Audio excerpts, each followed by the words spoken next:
Halo Sobat Lensa, kembali lagi dengan saya Yogi. Untuk kesempatan kali ini kita akan membahas mengenai Daily Bulletin di hari Selasa tanggal 26 November 2024. Oke, untuk Daily Bulletin ini sendiri Sobat Lensa sebenarnya bisa dapatkan langsung di grup WA kita ataupun di channel Telegram. Untuk cara joinnya tinggal klik link di deskripsi ya. Itu akan kita kirim setiap pagi. Kita langsung saja masuk ke Daily Bulletinnya ya. Oke, ini adalah Daily Bulletin tanggal 26 November 2024 ya.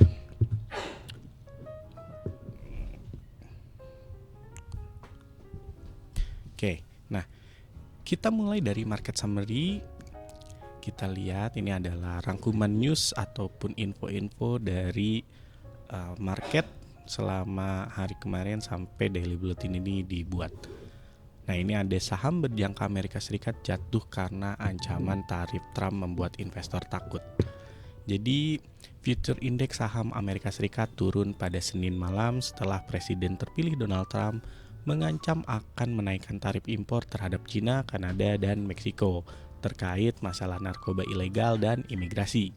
Nah, S&P 500 Future, Nasdaq 100 Future, dan Dow Jones Futures masing-masing turun 0,3%. Ancaman ini memicu kekhawatiran perang dagang global baru. Jadi dengan menaikkan tarif impor, kemungkinan nanti akan terjadi perang dagang secara global ya. Nih, sebelumnya Wall Street mencatat rekor tertinggi pada Senin, didorong oleh penunjukan Scott Bessent sebagai Menteri Keuangan. Ini juga penunjukan Scott Bessent ini cukup berpengaruh banyak ya, termasuk ke gold juga ini berpengaruh. Nah, kita coba baca ya. Untuk yang goldnya, harga emas merosot karena berkurangnya penghindaran risiko di tengah gencatan senjata di Timur Tengah. Jadi harga emas atau XAUUSD anjlok lebih dari 3% ke harga $2.620 selama sesi Amerika Utara pada Senin, dipengaruhi oleh berita gencatan senjata antara Lebanon dan Israel serta penunjukan Scott Bessent sebagai Menteri Keuangan Amerika Serikat. Nah, ini yang saya tadi bilang, penunjukan Scott Bessent ini cukup berpengaruh juga termasuk terhadap harga emas ya. Sentimen resiko meningkat mendorong pelemahan emas yang kini di bawah SMA 50 harian ya di $2.664. Nah, Bessent dikenal mendukung kebijakan 33, yaitu mengurangi defisit Amerika Serikat sebesar 3% PDB, mencapai pertumbuhan PDB 3% dan meningkatkan produksi minyak mentah Amerika Serikat sebesar 3 juta barel per hari. Jadi itu ya kebijakan 33. Nah, ini untuk teknisnya, emas menghadapi tekanan lebih lanjut jika harga turun di bawah 2.600 dengan support berikutnya di SMA 100 harian itu di harga $2.562 dan jika harga naik, level kunci selanjutnya adalah $2.700 hingga rekor $2.790. Fokus pasar kini tertuju pada data inflasi PCE, notulen rapat FOMC, dan data kepercayaan konsumen AS. Ini nanti malam ya, ada data kepercayaan konsumen AS, dan untuk 2 hari berturut-turut ada notulen rapat FOMC, yaitu di Rabu dini hari dan Kamis dini hari. Nah, ini kemudian minyak turun lebih dari $2, minyak turun lebih dari $2 per barrel karena kemungkinan kesepakatan perdamaian Timur Tengah. Nah, ini kondisi geopolitik di Timur Tengah juga ya banyak berpengaruh selain tadi ke gold, dan sekarang juga berpengaruh ke harga minyak. Harga minyak turun lebih dari $2 per barrel pada hari Senin setelah laporan bahwa Israel dan Lebanon telah mencapai kesepakatan gencatan senjata terkait konflik Israel-Hizbullah. Brent crude ditutup di $73.01 per barrel atau melemah 2,87%, sementara WTI di $68.94 per barrel atau turun 3,23%. Penurunan ini terjadi meski konflik tersebut belum mengganggu pasokan minyak dengan premi resiko yang sudah rendah sebelumnya ya. Sentimen pasar terus berfluktuasi antara kekhawatiran dan optimisme terkait gangguan pasokan. Oke, nah Yang terakhir, dolar melemah karena Departemen Keuangan menguat karena nominasi Biden Treasury.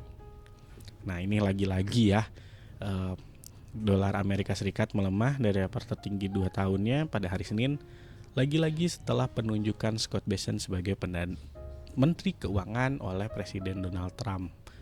Nah, pengumuman ini mendorong rally pada pasar Treasury Amerika Serikat, menurunkan imbal hasil obligasi 10 tahun hingga 14 basis point dan mengurangi keuntungan suku bunga dolar. Indeks dolar turun 0,61% ke 106,83, euro menguat 0,83% ke 1.0503 dolar, sementara yen Jepang menguat 0,37% terhadap dolar ke 154,16 yen. Nah, mata uang lain seperti peso Meksiko juga menguat 0,87%, sementara Bitcoin hampir 5% turun ya ke 94.749 dolar menjelang level simbolis di 100.000 dolar. Oke, nah ini ada info menjelang libur Thanksgiving ya. Perdagangan tipis menjelang libur Thanksgiving dengan data utama seperti revisi PDB AS kuartal ketiga dan indeks harga PCI akan dirilis minggu ini. Peluang penurunan suku bunga Fed di Desember turun menjadi 54%. Sementara ECB diperkirakan akan lebih agresif dalam kelonggaran kebijakan. Oke, itu untuk market summary di hari ini. Jadi banyak didominasi oleh pemilihan Scott Bessent sebagai Menteri Keuangan ya di Amerika sana, itu infonya. Oke, kita lanjut ke trading idea ya. Kita coba lihat ini dari euro dulu. Nah, ini bisa kita lihat untuk major daily trendnya turun dan untuk trendnya juga turun ya. Ini berarti rekomendasinya adalah posisi short di bawah 1.0490 dengan target di 1.0420 dan perpanjangan di 1.0390. Posisi short itu dengan kata lain posisi sell ya.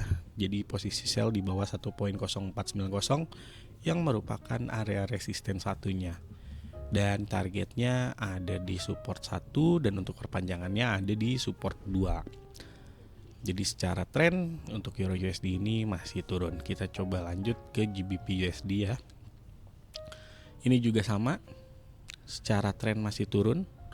Walaupun tadi kita lihat USD sempat melemah ya, tapi secara tren ini untuk GBP USD dan Euro masih tetap turun. Untuk rekomendasinya sendiri, posisi short di bawah 1.2575 dengan target di 1.2485 dan perpanjangan di 1.2465. Jadi posisinya itu bisa sell di bawah resisten 1 di 1.2575 dan untuk targetnya di support 1 di 1.2485 dan perpanjangannya bisa di support 2 dengan target di 1.2465. Ini masih satu arah ya ternyata untuk Euro USD dan GBP USD. Oke, kita lanjut ke USD JPY. Kita coba lihat untuk pair yang indirect ya. Tadi kita sudah lihat pair direct untuk Euro USD dan GBP USD. Kita lihat untuk USD JPY-nya. Untuk major daily trendnya naik. Ini berarti rekomendasinya adalah posisi buy di atas 153.8 dengan target di 154.5 dan perpanjangannya di 154.75. Nah, untuk rekomendasinya berarti buy di area support 1 di 153.8. Kemudian untuk targetnya di resisten 1 di 154.5 dan untuk perpanjangannya di resisten 2 di 154.75. Nah, tapi kita perlu lihat juga di sini ada RSI beragam dan memerlukan kehati-hatian. Jadi selalu kita juga harus mempertimbangkan resikonya ya untuk entry ke dalam suatu market. Jadi harus tetap hati-hati dan sesuaikan juga dengan cara trading dan manajemen resiko masing-masing. Oke, ini untuk USD CHF sama ya, sama USD JPY untuk pair-pair indirect itu trennya masih naik. Untuk AUD USD ini pair direct sama trennya turun seperti Euro USD dan GBP USD. Kemudian USD CAD juga sama, trennya masih naik. Nah, kita lihat gold. Nah, gold ini trennya naik tapi ada koreksi turun nih. Ini berarti kita melihatnya karena RSI-nya beragam dan memerlukan kehati-hatian. Jadi ketika walaupun major dari trennya naik, ini ada peluang atau ada kemungkinan terkoreksi untuk turun. Jadi untuk rekomendasinya masih posisi short di bawah 2630 dengan target di 2595 dan perpanjangannya atau ekstensinya di 2580. Jadi bisa sell di area resistance 1 di 2630 dengan targetnya seperti biasa ya, bisa di support 1 di 2595 dan untuk ekstensinya atau perpanjangannya targetnya di support 2 yaitu di 2580. Itu untuk gold ya, walaupun major daily trendnya naik tapi untuk hari ini kemungkinan masih akan turun. Lanjut ke crude oil yang sudah tadi kita bahas juga ya, terjadi penurunan di hari kemarin dan ini juga untuk hari ini major daily trendnya masih turun dengan rekomendasi posisi short di bawah 69,7 dengan targetnya di 68,5 dan perpanjangannya di 67,6. Itu sama ya, kalau sell biasanya kita sell di area resisten 1 dengan targetnya di support 1 dan untuk perpanjangannya bisa di support 2. Oke, nah ini kemudian ada daily range dan pivot point. Ini adalah harga atau angka yang didapat dari rata-rata pergerakan di hari sebelumnya. Ini juga bisa menentukan di mana pivotnya, di mana resisten 1, resisten 2, resisten 3 dan support 1, 2 dan 3. Nah, untuk pivot ini apa sih gunanya? Mungkinnya sobat lensa yang belum tahu sering bertanya-tanya. Jadi pivot ini sebagai nilai tengah atau rata-rata dari pergerakan harga kemarin. Dan biasanya kalau harga di atas pivot itu trennya biasanya naik kemungkinannya, dan untuk harga di bawah pivot kemungkinannya trennya itu turun ya. Itulah pentingnya pivot point. Jadi ini semua lengkap ya, dari pair forex sampai ke komoditas seperti gold dan silver. Nah, ini diambil dari MetaTrader 5 Thrive Invest ya untuk harga ini ya, harga-harga yang dihitungnya. Oke, terakhir kita lihat economic calendar untuk hari ini. Ada 2 news penting nih dari Amerika Serikat yang merupakan high impact news ditandai dengan 3 bintang di sini. Pertama ada CB Consumer Confidence, itu jam 22 WIB ya, berarti jam 10 malam ini untuk WIB. Dan kalau untuk sobat lensa di waktu Indonesia Tengah atau waktu Indonesia Timur bisa menyesuaikan ya, atau yang lagi di luar negeri juga mungkin bisa menyesuaikan ya. Nah, ini ada previewsnya saja di 108.7 tapi belum ada forecast dan aktualnya. Jadi kita nanti lihat hasilnya seperti apa ya. Kemudian ada new home sales juga, itu sama jam 22 WIB ya, dengan previewsnya di 738.000. Oke, kita baca sedikit nih. CB Consumer Confidence November, kepercayaan konsumen AS untuk bulan November menunjukkan angka terkini, mencerminkan optimisme terhadap kondisi ekonomi. Jadi jika hasilnya lebih besar dari previewsnya itu akan menguatkan untuk USD. Sementara kebalikannya, jika hasilnya lebih kecil dibanding previewsnya itu akan melemahkan untuk USD. Oke. Nah, sekarang new home sales di Oktober, data penjualan rumah baru untuk bulan Oktober menjadi indikator penting dalam sektor perumahan Amerika Serikat. Ini pun sama ya, jika hasilnya lebih besar dari previewsnya, dari sebelumnya, itu menunjukkan bahwa indikator dari perumahan Amerika Serikat bagus nih dari segi ekonomi, maka akan menguatkan US dollar. Dan sebaliknya ya, jika lebih kecil dari previewsnya, ini akan melemahkan US dollar.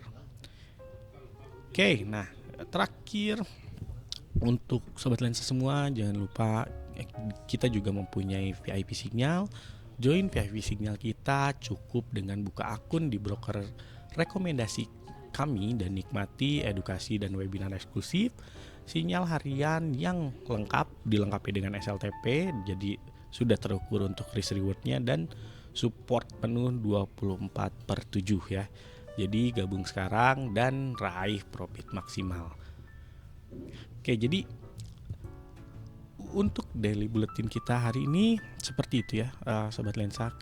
Kebanyakan masih didominasi dengan penguatan USD ya, walaupun tadi ada berita USD melemah, cuman secara trading idea kita lihat tadi USD masih terus menguat. Nah, untuk Sobat Lensa yang mau mendapatkan daily bulletin ini setiap hari, setiap pagi, itu bisa dengan join di channel Telegram kita ataupun di grup WhatsApp kita. Nah, untuk caranya nanti Sobat Lensa tinggal cek kolom deskripsi, ada linknya, langsung diklik saja linknya. Jadi buat apa lagi ditunggu-tunggu, langsung aja join biar Sobat Lensa nanti langsung bisa mendapatkan daily bulletin ini langsung di smartphone Sobat Lensa mungkin ya. Jadi lebih gampang Sobat Lensa untuk mengaksesnya. Oke, sekian dari saya untuk daily bulletin kita di hari Selasa ini. Terima kasih dan salam profit.